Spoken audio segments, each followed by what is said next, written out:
Camille Clavel, votre film raconte l'histoire de Naram et de son grand-père. Naram, c'est une jeune Palestinienne. Ça se passe en Israël. Vous avez vraiment tourné dans le nord d'Israël, en Galilée. Oui, c'est un ancien village. En fait, Birem, c'est un village détruit, qui a été détruit au moment de 48, au moment de la Nakba. Et il est maintenant abandonné.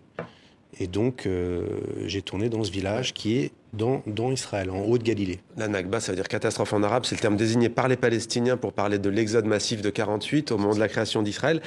Que raconte ce film ? Eh bien, ça raconte l'histoire de cette jeune femme, Naham, qui décide de réinvestir ce village qui est donc abandonné sur les hauteurs de la Galilée, dans un paysage magnifique, en haut d'une colline. C'est très bucolique. Ah ouais, non, c'est un endroit assez magique, assez incroyable. Alors évidemment, c'est un peu fantomatique puisque c'est un village abandonné. Il reste des murs. Une église. Une église qui est encore intacte. Au milieu du village. Ouais, elle est au-dessus, un peu au-dessus du village. Et le village est en contrebas de l'église. Et vous avez filmé une messe. D'ailleurs, il y a toujours une messe dans la réalité. Tous les samedis, les habitants, les descendants de Birem vont faire une messe dans cette église qui est le seul monument, enfin le seul bâtiment intact. Mais tout le reste est détruit. Et donc l'histoire du film, c'est cette jeune Palestinienne qui décide de réinvestir, de occuper. Et on va voir pourquoi elle essaye de le réinvestir. Est-ce que c'est pour faire plaisir à son grand-père ou aussi pour d'autres motifs? On regarde la bande-annonce. شوف يا بيتنا كيف عملوا كومة حجارة. شوف يا بيتنا كيف هدموه وعملوه كومة حجارة. شايف يا بيتنا شو صار فيه؟ عملوه كومة حجارة يا بيتنا يا زينة الحارة.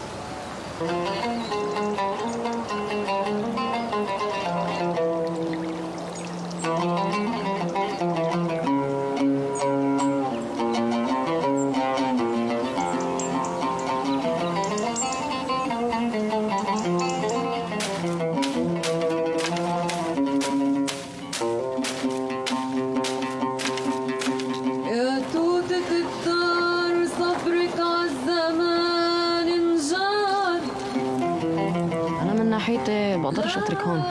بفكرش انه باللحظه اللي كلياتنا بنطلع من هون رح يضل في اي حدا اللي يهتم بالباقي او يربي اجيال او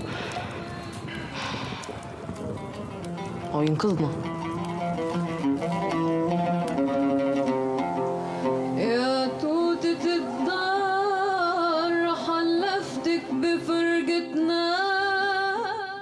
Voilà Birem. Pourquoi part-elle dans cette quête du retour au village alors qu'elle est toute jeune et qu'elle a évidemment pas du tout connu 1948 ? Je pense que c'est une réappropriation peut-être aussi de cette génération. Je ne peux pas faire de généralisation, mais j'ai l'impression que la jeune génération veut se réapproprier son histoire, veut se réapproprier leur village. Il y avait quand même plus de 500 villages qui ont été détruits en 1948. Et donc, elle est très attachée à son grand-père, elle est très attachée à la mémoire du village. Ses parents d'ailleurs lui disent arrête d'y aller, tu vas finir par nous attirer des ennuis, tu vas t'attirer des ennuis. Elle veut à tout prix y aller, elle finit par emmener son grand-père, on va pas tout raconter, mais c'est aussi une histoire intergénérationnelle de transmission. C'est ça, c'est une histoire de transmission entre le grand-père qui, lui, l'encourage à se réapproprier le village, à occupy Birem, en quelque sorte, et les parents qui sont un peu plus profil bas, qui sont inquiets pour leur fille. On va parler du symbole du kéfier. Il y en a un autre qui est beaucoup moins visible, mais que les Palestiniens et les Palestiniens présentent souvent, c'est la fameuse clé, qui est plutôt grande. On la voit dans votre film. C'est la vraie clé ? C'est la vraie clé de Ibrahim Essa, qui a vécu dans ce village quand il était enfant et qui a connu Birem avant la Nakba. J'aimerais lire une citation de ce que dit Naram à un moment donné. Elle dit « Si tout le monde décide de fuir, il n'y aura plus personne. Si on part, tout ce qui va défendre notre cause, tu es palestinien où que tu ailles, tu seras enfermé dans la cage, tu seras toujours quelqu'un dont l'existence et l'identité ne sont pas reconnues. Une cage est une cage et tu seras toujours dedans. » Ça veut dire que ça, c'est l'état d'esprit de nombreux Arabes israéliens, ceux que l'on appelle les Arabes israéliens, alors qu'ils ont la citoyenneté israélienne. Ils n'ont pas la même situation que ceux qui vivent dans les territoires occupés. Mais il y a ce sentiment du déracinement quand même à l'intérieur. Ah oui, très fort. Et très très fort, bien sûr. Quand on a le grand-père, c'est son paradis perdu.